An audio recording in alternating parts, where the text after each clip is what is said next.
Demokrat habisi loyalis Anas. Meski Anas Urbaningrum dipecat dari posisinya sebagai Ketua Umum Demokrat, dia masih memiliki loyalis di partai bentukan Susilo Bambang Yudhoyono itu. Beberapa di antara loyalis itu hadir saat Anas deklarasikan Perhimpunan Pergerakan Indonesia (PPI) Minggu 15 September lalu. Hadir dalam deklarasi itu adalah Ketua Dewan Pimpinan Pusat Demokrat yang juga Ketua Komisi 3 DPR Gede Pasek Suardika, Wasekjen Partai Demokrat Saan Mustafa, anggota Dewan Pembina Demokrat Ahmad Mubarok.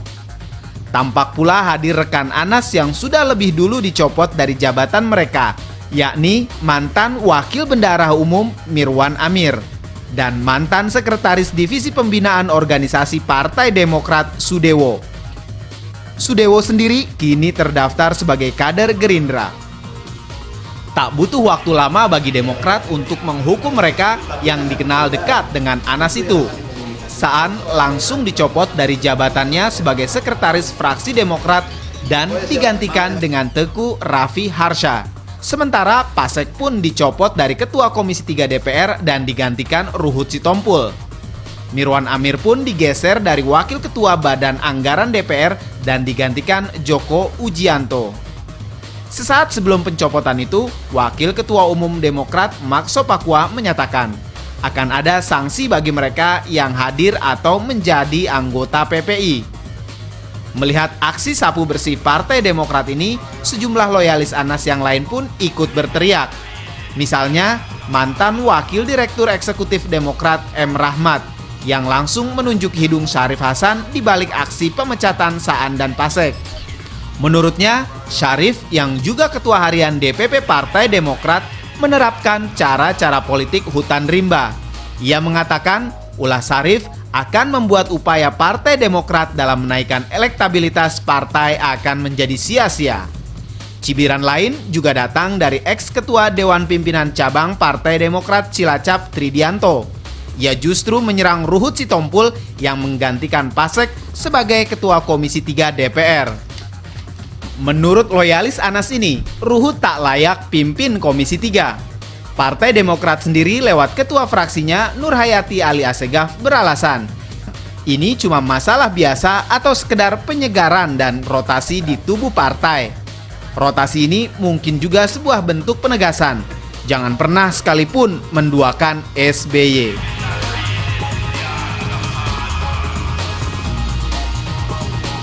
Pemirsa, Demokrat bersihkan loyalitas Anas. Ada apa ini dengan Demokrat? Kalau kita kemarin panjang lebar membicarakan bagaimana konvensi Capres di Partai Demokrat, dan sekarang kita membersihkan lagi. Kita melihat bagaimana Demokrat itu membersihkan loyalitas Anas. Oke, jadi Anas membangun satu kelompok, dan siapa yang masuk ke kelompok itu disikat semua oleh Demokrat. Nah, dan kita juga lihat bagaimana seorang ketua fraksi di Partai 3 itu sudah digantikan dengan Ruhut Sitompul, Pasek digantikan Ruhut Sitompul, dan Ruhut Sitompul sudah ada di depan saya tapi belum masuk nih kali ini. Dan juga ada Saan Mustafa. Saan Mustafa adalah seorang sekretaris dari fraksi, juga digantikan. Nah, bagaimana itu bisa tergantikan dan apakah memang sudah ada klarifikasi? Kalau tadi kita lihat bagaimana Syarif Hasan mengatakan sebenarnya tidak ada kaitannya, dan juga sudah ada deklarasi tadi atau sudah ada klarifikasi dari Nurhayati yang mengatakan memang tidak ada kaitannya. Kalau mengaitkan ya silakan saja. Baik, sudah ada 3 narasumber yang hadir di samping saya, sangat kompeten. Yang di samping kiri saya seorang deklarator Demokrat dulu, Sis NS. Apa kabar Bung Sines? Alhamdulillah baik. Terima kasih telah hadir lagi, ketemu lagi kita. Ya, harus ketemu terus. Harus ketemu terus ya, siap, oke. Dan seorang sahabat lama saya, Dr. Siti Zuhro alias Wike. Selamat malam, apa kabar? Selamat malam. Kita jumpa lagi, ya sehat-sehat ya. Alhamdulillah. Baik, saya langsung ke Mbak Siti Zuhro dulu, kalau gitu boleh ya. Nah, tadi kan kita bahas nih mengenai ADART. Apakah memang betul, memang kalau memang seorang dari fraksi, apakah itu ketua komisi, apakah memang fungsionaris dari fraksi ya, memang terlibat dalam satu perhimpunan apapun itu, ormas lah kita bilang, itu berhak dicopot dari jabatannya. Ya, kalau melihat dari ADART dan etika Partai Demokrat ya, yang kita baca itu tidak ada satu pasal pun, klausul tidak pun ada yang mengatakan secara eksplisit seperti itu. Dan di tataran realitasnya beberapa fungsionaris partai juga adalah pegiat di ormas gitu ya. Dan ada beberapa juga kan memang kan? Iya, sudah disebutkan dan memang terdaftar di sana dia sebagai ormas. Tidak ada yang salah dengan ormas. Jangan lupa demokrasi memerlukan ormas. Ormas ini adalah cikal bakal di mana ini menjadi rumah komunitas. Menjadi rumah komunitas, dan rumah komunitas ini men-training ya kader-kader yang sebelum masuk ke partai. Ini bagus sekali. Karena apa? Orientasinya adalah orientasi dengan idealisme. Tidak langsung, kalau partai ini kan selalu kental dengan kepentingan dan kekuasaan. Lah ini untungnya atau mungkin kemanfaatan dari kita memiliki ormas. Tapi itu nggak berlaku gitu. Jika ormas itu yang buka adalah Anas. Nah, ini masalah kan? yang lain. Kita kan berbicara tentang ormas. Jadi kalau memang katakan di Partai Demokrat tidak boleh kader-kader itu ikut di ormas, itu ya harus konsisten. Seharusnya seperti itu. Semua lah begitu mestinya. Seharusnya dibersihkan semua siapapun yang kader ini yang duduk juga di ormas. Lah kalau tidak demikian berarti memang ini ada permasalahan yang krusial. Ada semacam mungkin Anas dalam hal ini memang sudah tidak bisa lagi gitu kan. Apa gerak-geriknya dan apa aktivitasnya itu sudah menjadi satu pertimbangan dan bahkan mungkin dinilai sebagai satu ancaman. Ya. Oke, kita akan break sebentar karena Bang Ruth itu sudah siap-siap dengan baju birunya mau masuk, dan kita pemirsa akan break sebentar. Jangan lupa hubungin kami di 021 5155 111. Kami akan kembali sesaat lagi. Pemirsa, kita bahas Demokrat, bahas atau bersihkan loyalis Anas. Bang Ruth sudah ada di samping saya. Namun sebelum saya ke Bang Ruth, saya ingin informasikan ke Anda semua. Nanti di sekitar 2 segmen terakhir kita akan live langsung dengan Anas Urbaningrum. Nah, tapi itu nanti di 2 segmen terakhir. Jadi mungkin sekitar 9.30-an atau 9.40 kita akan live ke rumahnya atau kediaman Anas Urbaningrum. Baik, Bang Ruth, selamat malam. Apa kabar? Malam. Terima kasih. Jumpa lagi kita malam ini. Jumpa lagi kemarin dua acara. 2 jam kemarin. 2 jam. Iya, oke. Kalau gitu, pertama sebelum saya tanyakan, saya ucapkan selamat dulu ya atas diangkatnya Bang Ruth menjadi Ketua Komisi 3 DPR RI. Selamat, Bang. Bukan diangkat, ditugaskan oleh partai, oleh Ketua Umum, oleh Ketua Harian, dan fraksi. Selamat kalau begitu. Nah, pertanyaan pertama, ini pencopotan jabatan Gede Pasek yang Bang Ruth gantikan dan juga Hasan Mustafa. Nah, apa menjadi latar belakangnya? Tadi kita sempat bahas dengan Mbak Wika tadi bahwa bukanlah ada di ART kalau misalnya itu memang ada sanksinya mengikuti ormas. Kalau Pak Gede Pasek, yang setahu aku, kebetulan aku 2 bulan yang lalu sudah diminta untuk itu. Sudah? Karena itu kan sebenarnya 2 bulan yang lalu sudah. Tapi nggak tahu kenapa, mungkin karena bukan hanya Komisi 3, ya juga Komisi 10, Komisi 6, ada beberapa komisi dan badan-badan ya, baru rampung berapa hari yang lalu, kan begitu. Dan kebetulan ada ormas, tapi bukan karena ormas. Jadi momentumnya saja tuh ya? Jadi apa yang dibilang Ibu Ketua Fraksi bukan karena ormas, walaupun kata Ketua Harian kami, Pak Sarip Hasan, ada juga ini kaitan dengan etika. Jadi seperti yang Ibu bilang, ormas itu bagus. Saya bilang bagus. Tapi nggak bagus manakala kita tahu yang bikin ormas itu, dulu dia kader partai kami, karena terlibat masalah korupsi, sekarang tersangka KPK, bikin ormas kan bagus. Tapi bagus nggak ormas? Itu konvensi Golkar itu yang menang nanti nggak akan menang tuh calon presiden. Bagus nggak statement yang gitu-gitu? Demokrat. Menang nggak itu nanti katanya kan? Kan Anas bilang gitu kan? Itu bagus nggak Bu? Itu aja. Ya sebenarnya kalau ormas lah. Kayak Pak Sis ini kan kita tahu kan? Dia dengan kegiatan dia kan nggak pegang ormas. Tapi ini kan lucu. Pak Sis ini penggagas pendiri partai juga loh. Nggak pernah dia nyerang-nyerang Demokrat. Bang Sis ini itu pertanyaan saya berikutnya. Nggak pernah dia nyerang-nyerang gitu. Pada saat Anda betul-betul mendeklarasikan partai ini kemarin itu kan, toh semua berarti memang berasal dari ormas-ormas lainnya, karena itu bagaimana pendapat di awal-awal itu dulu? Berbagai macam, bukan ormas saja, dari segala disiplin profesi ada, dari seniman. Kalau saya waktu itu mengajak dari seniman budayawan waktu itu paling banyak. Ormas juga, saya juga orang ormas dari beberapa organisasi ya, organisasi pemuda, organisasi profesi, saya banyak. Memang bahwa organisasi itu adalah jembatan untuk menuju ke parpol. Kalau memang dia ini doyan untuk dunia itu. Tapi kenapa kasus Anas bikin ormas, kemudian yang dari Demokrat yang masuk ke situ mendapat apa sih sanksi. Penalti. Nah, kalau saya dari dulu saya pecat duluan, bukan sekarang begitu pindah ke partai. Begitu tidak setuju dengan Partai Demokrat, kalau ada alasan untuk memecat saya pecat duluan.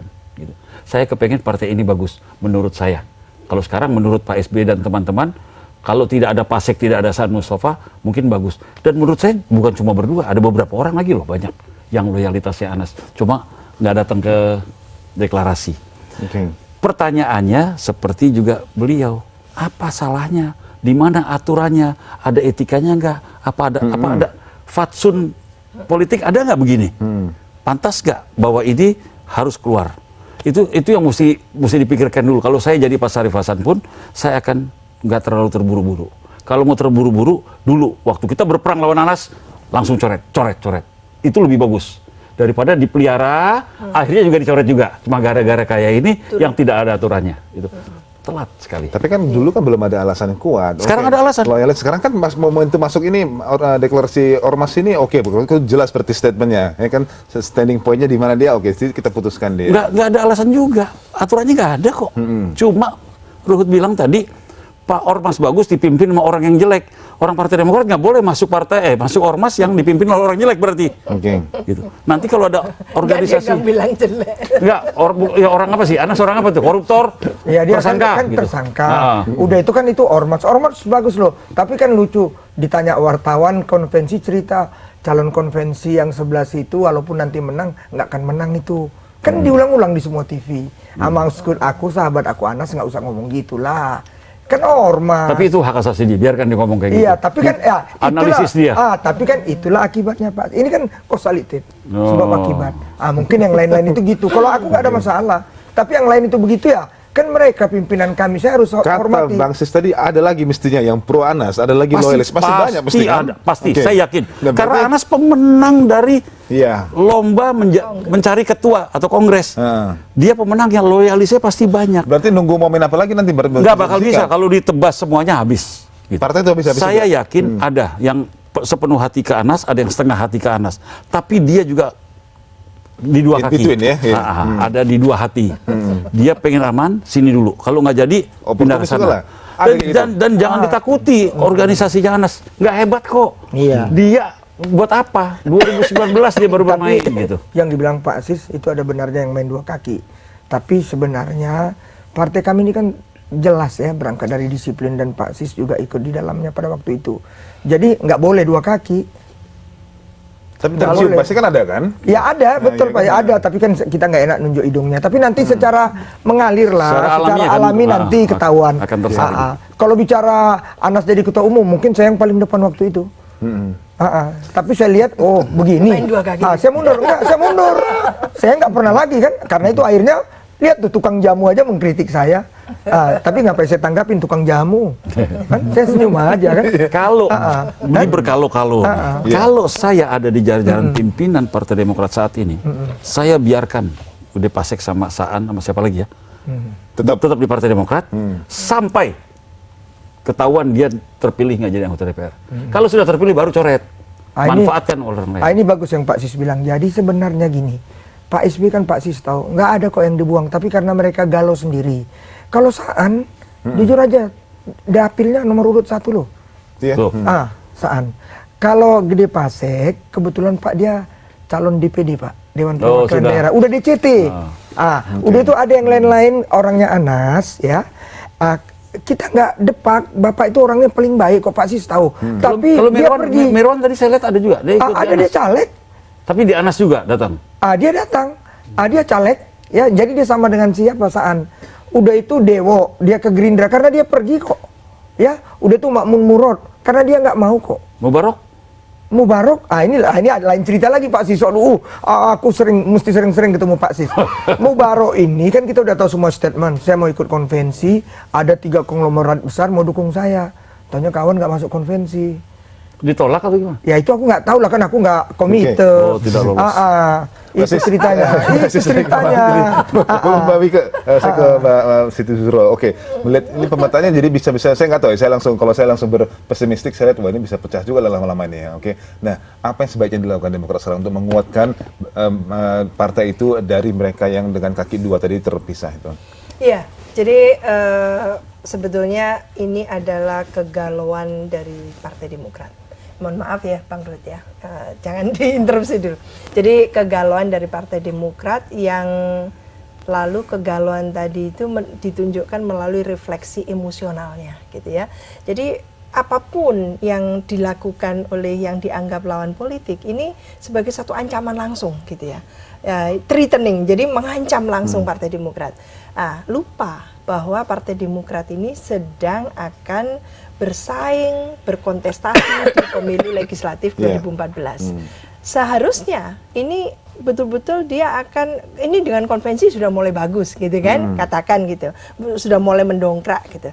Tapi pada saat yang bersamaan lupa hal yang kata Mas Sis tadi itu, tidak perlu secara emosional harus ditanggapi seperti itu. Karena nggak ada yang dilanggar kok. Cuman ormas biasa. Kalaupun Anas melakukan ini, tidak sebanding gitu. Pak SBY berhadapan dengan Anas sangat tidak sebanding gitu. Lah ini yang akan berdampak pada institusi yang namanya Partai Demokrat. Lah Partai Demokrat ini secara tidak langsung mempertaruhkan kredibilitasnya untuk urusan-urusan yang tidak sangat signifikan. Itu masalahnya. Jadi ini partai besar yang tidak bisa terus mempertahankan kebesarannya. Nah, karena apa? Karena di dalam ini sebetulnya dimanapun partai itu akan ada faksi. Ini sudah hukum alam dari partai politik. Ada faksi, ada friksi. Sekarang kelebihan dari partai besar itu adalah bagaimana bagaimana partai itu melalui mungkin divisinya itu melakukan satu katakan mekanisme terhadap semua sengketa atau konflik dan sebagainya itu dikelolanya dengan baik. Tapi how to-nya itu mungkin. Itu ya, kan? Jadi kematangan itu yang tidak ditunjukkan, tapi lebih pada tetap membangun patronase, tetap membangun like and dislike itu. Nah ini dengan yang elegan tidak boleh. Dengan elegan kan, jadi terlihat memang dihabisi, tapi dihabisi dengan cara baik mungkin, ya kan, dengan cara yang sopan. Jadi orang juga cukup angkat tangan melihatnya. Iya, contoh yang paling konkret adalah ketika Golkar ya, Pak Paloh tidak lagi di Golkar dan mendirikan yang namanya Ormas Nasdem. Lalu beberapa kader itu juga ikut mendeklarasikan Nasdem. Tidak ada satupun yang dipecat oleh. Waktu sebagai ormas ya? Iya, tidak ada satupun. Meriang memang, Partai Golkar meriang, tapi dia bisa mengendalikan bagaimana emosinya sehingga tidak ada yang dipecat, yang diinikan dan sebagainya. Jadi emosinya itu tertahan gitu kedewasaan. ya. Itu kedewasaan partai besar tentunya. Jadi enggak saya mau tambah, tapi kita bukan memecat kok. Beda contohnya Ibu. Kan tadi penalti. Ibu pengamat, bukan. Karena partai kami siapapun ada dua alat bukti korupsi, mau polisi bilang, KPK bilang, jaksa, aktif. Jadi bukan kami pecat. Dia tahu diri, dia mundur. Kami nggak keluar memecat. Dalam konteks yang namanya Pak Pase sama Pak Saan, gitu kan? Kalau puncaknya Pak Sarif kan bilang kita harus mendisiplinkan partai. Oleh karena itu siapapun yang ke PPI kita kasih satu penalti. Ya, ini kan untuk menunjukkan kan disiplin. Beliau ketua harian loh. Enggak, ketua harian, ketua umum Pak SBY. Iya. Dia ngomong tapi begitu. Sudah konsultasi kepada ketua umum. Iya, tapi kalau saya ini semua nggak jauh dari etika. Contohnya kayak Pasek lah. Masukkan Ibu sebagai pengamat. Undang-undang loh, kita negara hukum. Dia daftar calon tetap DPD. Dewan Perwakilan Daerah itu apa? Independen. Kok masih mau di Komisi 3? Kan boleh dari partai DPD. Siapa bilang? Sudah copot? Boleh. Alah, Bu. Dari partai boleh. Pak AM Fatwa juga ke DPD. Dia juga orang PAN. Bu, boleh. Tapi harus tinggalkan dulu partainya. Bu, harus tinggalkan dong, Bu. DPD Dewan Perwakilan Daerah Independen gimana sih, Bu? Tidak loh, ini bagaimana ini Bapak hukum ini? Jadi menurut MD3, Undang-Undang MD3 itu dulu kala memang independen. Setelah ada revisi dan dibolehkan, Pak justru DPD ini gerah. Kenapa orang partai juga masuk? Sudah tidak Sekarang apa-apa. boleh jadinya? Sudah. Kalau mulai boleh, kalau boleh menurut saya ngawur loh, nggak boleh semestinya. DPD harus beda DPR sama DPD kan? Oh, itu sudah basi, sudah Iya, terjadi. tapi kalau 2009 cuma kalau udah dibolehkan ya apa boleh buat lah. Pak Dhani Anwar, beliau-beliau semua orang partai. Kita nggak bisa debat kusir, mesti kita lihat nanti ya. Lalu terjadi Oke, pemirsa, kita akan break sebentar dan kita akan lanjutkan nanti setelah pariwara satu ini. Tinggalkan PKS-nya, itu wakil DPD. Ya, bisa kita lanjutkan, Demokrat bersihkan loyalis Anas. Nah, saya tanyakan lagi ke Bang Ruhut. Bang Ruhut, ini bagaimana posisi dari San Mustafa sebagai wakil sekjen ya, singkat saya, di fungsionaris? Iya kan cuma di fraksi. Saya udah bilang dia calon DPD Kerawang nomor urut 1 kok. Kerawang Nggak DPD. masalah. Siapa? Saan? Saan. Oh, Saan DPD Berarti juga? DPD Enggak, DPR. Oh, DPR. Nomor urut 1. Nomor urut 1 nggak ada masalah. Oke, nah berarti bisa digoyang juga posisinya kalau gitu. Iya, kalau aku kan begini ya. Ya selama nggak bermain api kan nggak terbakar itu aja kok. Aku punya pegangan itu aja. Jadi udahlah ngapain, kan memang nggak cantik juga. Jadi gini deh, kita berpolitik, berdemokrasi, tapi etika itu ada, itu aja kok. Jadi nggak usah, ini nggak ada dasarnya, ini nggak ada dasarnya, ini yang kacau.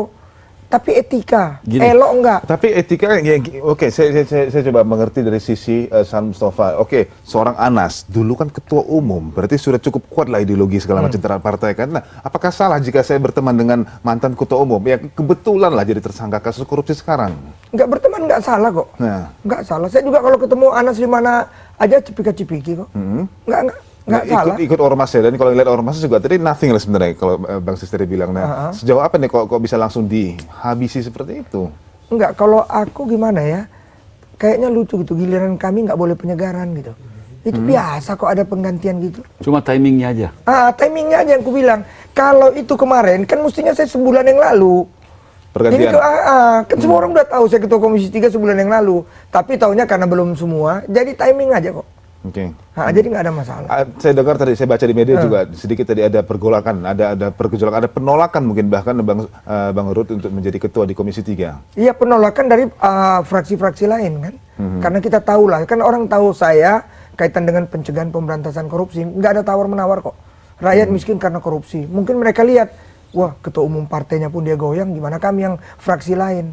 Jadi nggak ada masalah. Tapi saya di sana ditugaskan oleh ketua umum kami.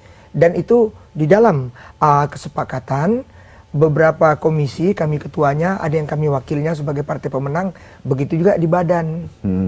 Sama dengan Pak Marzuki Ali, itu memang ada aturannya, partai pemenang menjadi ketua DPR. Dulu kan mau dicoba supaya voting, supaya apa. Ya ini namanya politik, itu yang aku bilang, politik 2 tambah 2, 4, boleh. Tapi bisa juga 7. Mbak Siti. Apanya ini?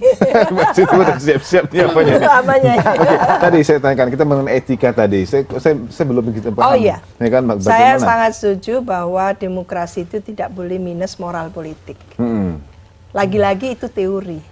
Lagi-lagi itu idealnya. Tapi di tataran praksis, semua etika, norma itu dilanggar dengan sangat kasat mata. Oleh siapa? Oleh aktor, oleh elit partai politik, gitu ya. Contoh yang paling jelas kasat mata adalah di peristiwa pilkada.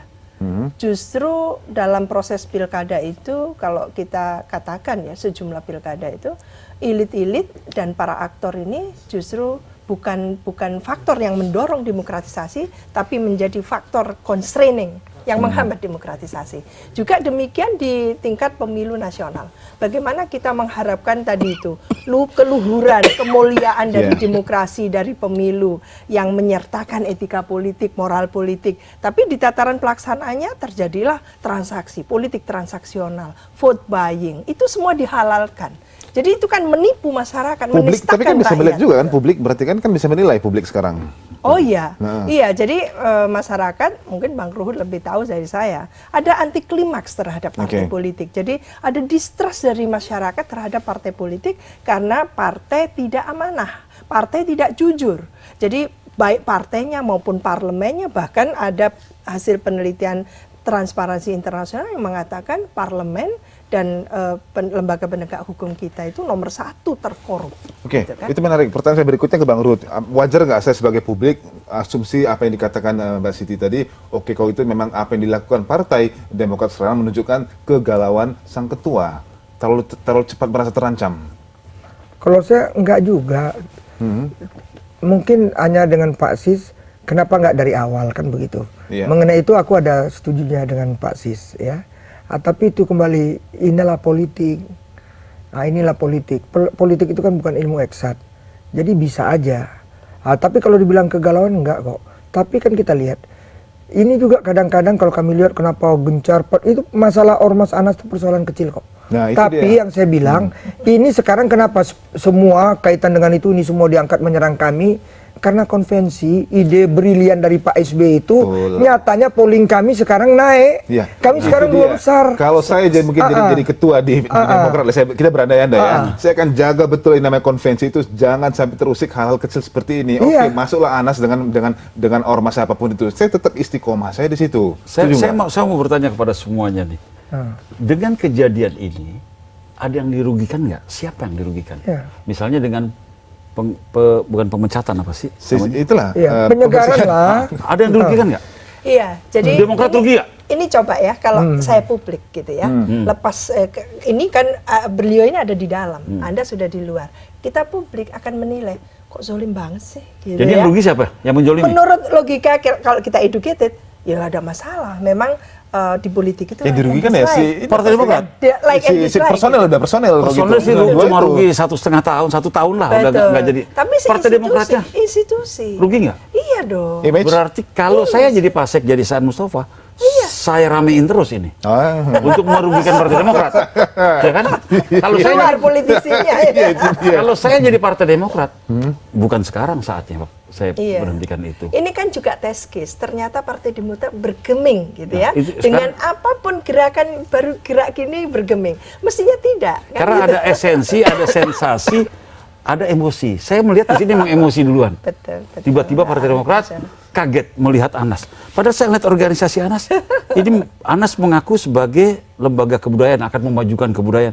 Secara budaya saya lihat logonya nggak bagus, namanya nggak bagus. Kalau saya kemarin diajak Anas, saya desain logonya, namanya saya cari nama, mungkin namanya Anas, anak nasional mungkin ya.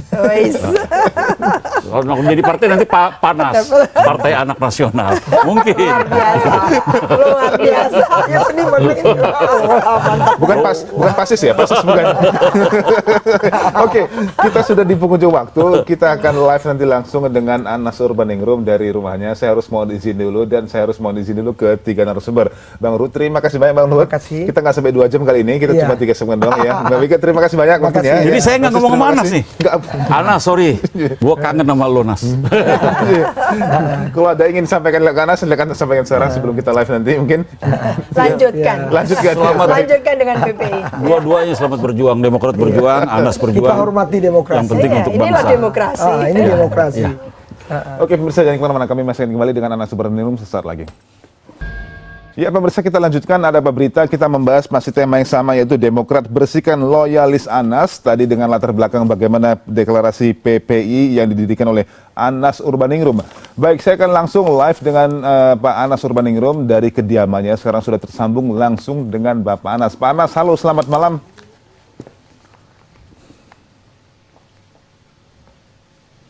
Selamat malam Pak Rashid, apa kabar Pak Rashid? Alhamdulillah, Pak Anas. Baik, pertanyaan pertama Pak Anas, selamat atas deklarasi PPI-nya. Namun saya ingin tanyakan kira-kira latar belakang apa nih Anda membangun PPI?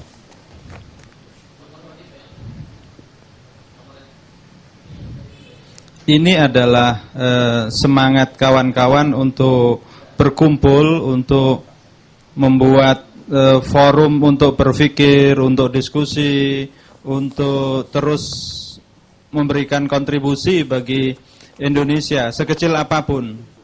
Jadi pergerakan Indonesia ini atau lengkapnya Perhimpunan Pergerakan Indonesia adalah salah satu cara untuk mencintai Indonesia, untuk terus berkontribusi, untuk terus berperan, untuk memprovokasi potensi-potensi terbaik dari anak bangsa apakah itu komitmen, apakah itu idealisme, apakah itu tanggung jawab, agar bisa tersalur dengan baik gitu.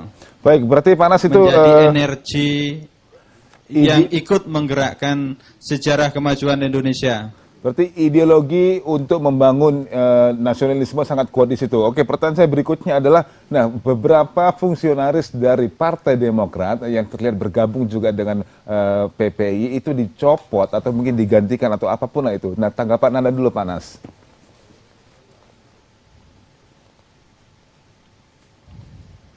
Ya, ini sebetulnya Perhimpunan Pergerakan Indonesia ini kan wadah budaya, wadah sosial. Karena itu deklarasi ini sebetulnya peristiwa budaya, peristiwa sosial, bukan peristiwa politik gitu.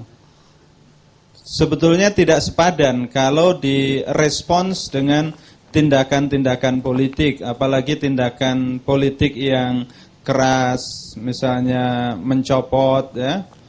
Atau ada yang bilang membersihkan dan seterusnya itu. Karena yang berhimpun di Perhimpunan Pergerakan Indonesia ini punya latar belakang partai yang beda-beda, punya latar belakang kelompok yang beda-beda, golongan yang beda-beda.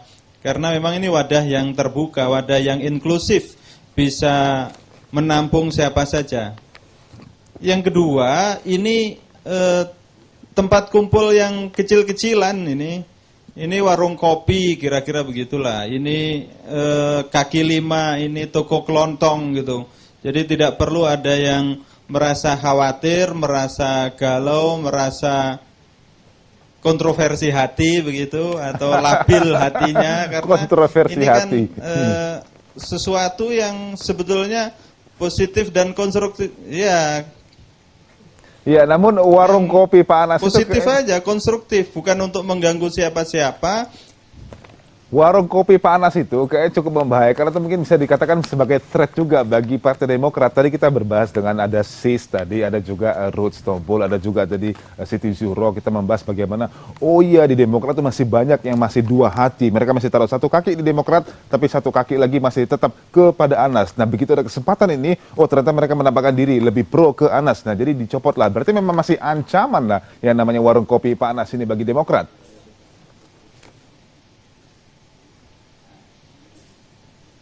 Bukan, Anas itu pernah menjadi ketua umum Partai Demokrat.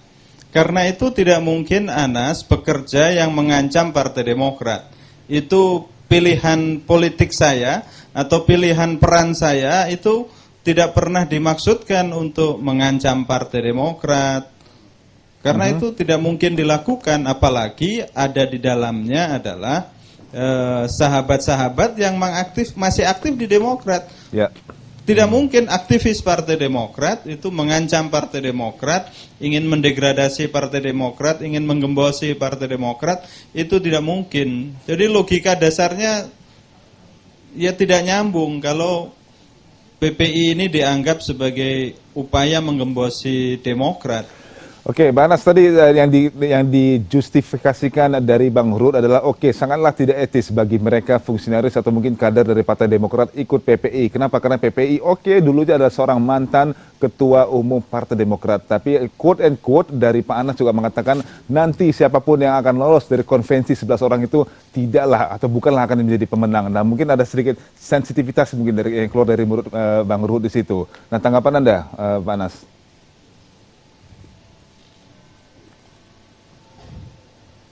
Lengkapnya begini pernyataan saya. Ya. Makanya pernyataan itu memang harus dilihat dengan lengkap dan jernih.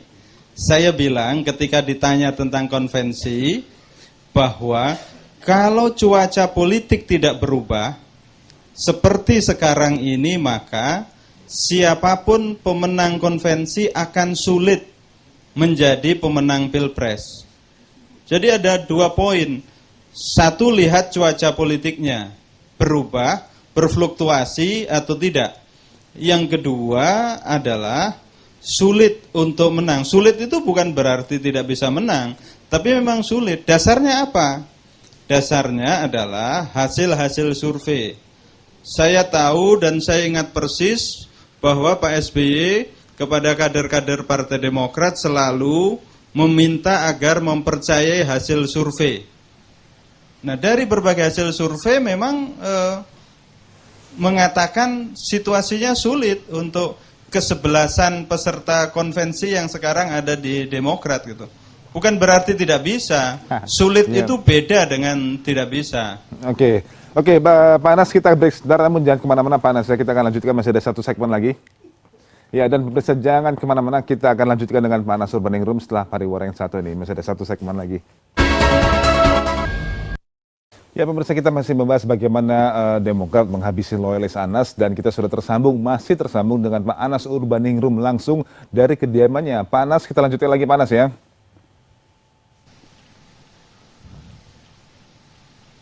Ya, Pak Rashid, silahkan. Baik Pak Anas, oke, pertanyaan saya berikutnya adalah terkait dua fungsionaris Demokrat, yaitu San Mustafa dan juga Gede Pasek yang sudah dicopot dari jabatan sebagai Ketua Komisi 3 dan juga sebagai Wakil Sekretaris Fraksi. Nah, kira-kira apa yang Pak Anas akan sampaikan ke kedua kader partai tersebut? Apakah menjauhlah dari saya atau mungkin lebih merangkul mereka lebih dekat lagi?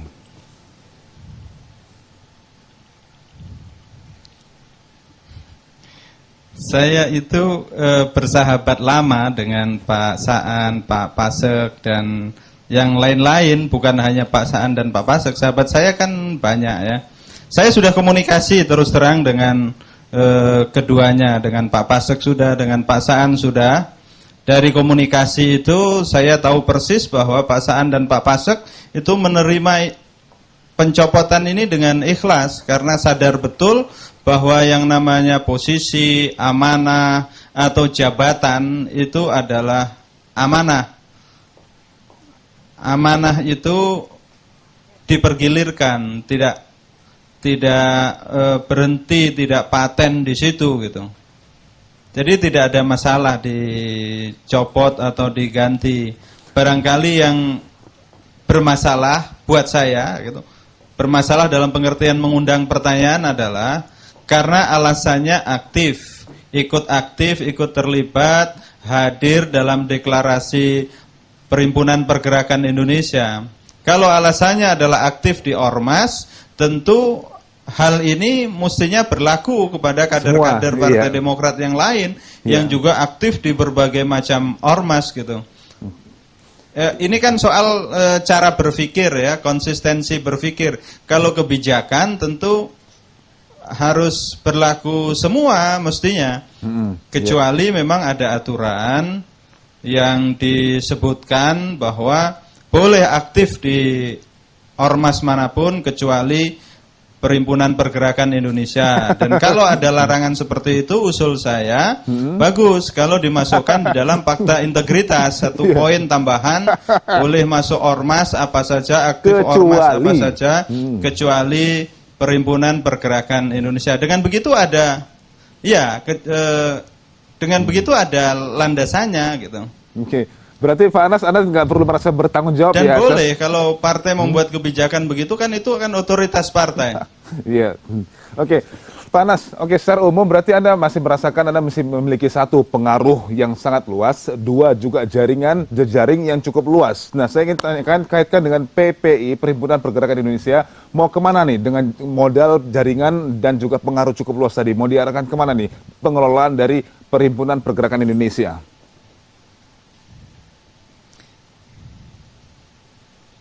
Tadi kan saya bilang, ini warung kopi kecil-kecilan, ini kaki lima kecil-kecilan, ya paling tinggi toko kelontong lah ini. Jadi ya kegiatannya kegiatan warung kopi, kegiatan kaki lima, kegiatan toko kelontong, bukan kegiatan multinational corporation, bukan seperti itu. Jadi mestinya santai saja. Saya agak tertarik juga dengan pernyataan Pak Pasek hari ini. Pak Pasek bilang, masa macan takut sama kucing, katanya, kan tidak ada itu, adanya hanya di film kartun katanya gitu. Oke. Pak Anas, ini selain jadi Tom and Jerry, macan dan kucing, saya ingin melihat. Jadi memang ada nasihat orang tua dulu. Nasihat orang tua begini Pak Rashid. Ya, kadang-kadang ini saya adopsi nasihatnya. kadang-kadang macan itu hatinya tidak selalu macan. Kadang-kadang macan itu bisa juga hatinya kucing gitu. Oh, bisa juga oke. kucing tapi hatinya macan. Itu ingin saya tanyakan juga. tadi. Berarti tergantung yang operasi itu. Kucing yang sekarang ini berarti berlagak seperti macan ya kayaknya, dan seperti kok timingnya kok pas betul di situ konvensi mulai, di situ kucing ini mulai berlagak seperti macan. Betul nggak itu Pak? Kalau saya analogikan seperti itu.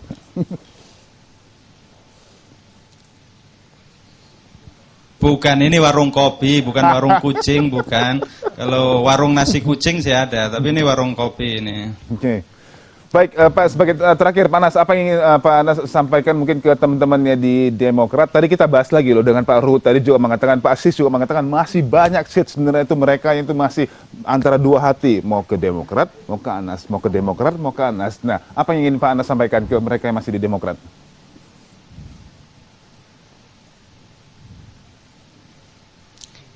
Yang aktif di Demokrat tentu itu kan pilihan kan. Kalau pilihan tentu harus konsentrasi penuh untuk sukses sebagai politisi di Demokrat. Saya mendukung teman-teman saya yang aktif di Demokrat, yang sekarang jadi caleg, misalnya caleg DPR, caleg DPRD provinsi, caleg DPRD kabupaten kota, ya harus rajin betul ke dapil untuk memenangkan pemilihan di dapilnya. Yang di partai lain juga seperti itu, yang tidak aktif lagi di partai tapi ingin berkhidmat untuk kegiatan-kegiatan non partai, ya tunaikan tugas dengan baik gitu. Nah, untuk kumpul-kumpul santai, kumpul-kumpul sederhana, bisa diskusi, bisa berdebat, bisa ngobrol-ngobrol, bisa tertawa lepas gitu. Nah, inilah tempatnya Perhimpunan Pergerakan Indonesia. Karena di partai kadang-kadang untuk tertawa lepas saja tidak mudah gitu.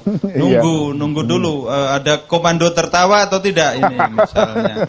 Kadang-kadang. Pak Anas, kalau gitu saya izin boleh dan suatu saat saya main ke PPI juga Pak untuk bisa tertawa lepas dengan Pak Anas, karena sudah lama sekali kita nggak ketemu Pak Anas ya. Itu penting sekali. Nanti kalau mau transfer pemain ke PPI bisa, cuman kalau Parasit ini harganya udah mahal sekali.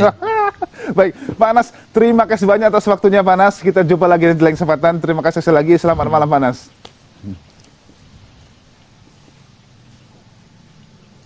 Baik, terima kasih. Selamat malam. Baik pemirsa, itulah tadi dua segmen kita dengan Pak Anas Urbaningrum mengakhiri bagaimana dialog kita tadi yang diawali dengan ada Ruth Sitompul, juga ada tadi CNS, dan tadi juga ada Bu Wike atau Ibu Siti Zuro yang dengan membahas tadi bagaimana yang namanya Demokrat menghabisi loyalis Anas. Akhirnya waktu menunjukkan hampir jam 10 malam, saya Abdul Rashid harus undur diri dulu. Jangan kemana-mana karena sudah ada Tiara, sudah ada Dora, dan sudah ada Ezra akan hadir selama 1 jam ke depan dalam Ada Apa Berita Malam. Saya Abdul Rashid, selamat malam dan sampai jumpa.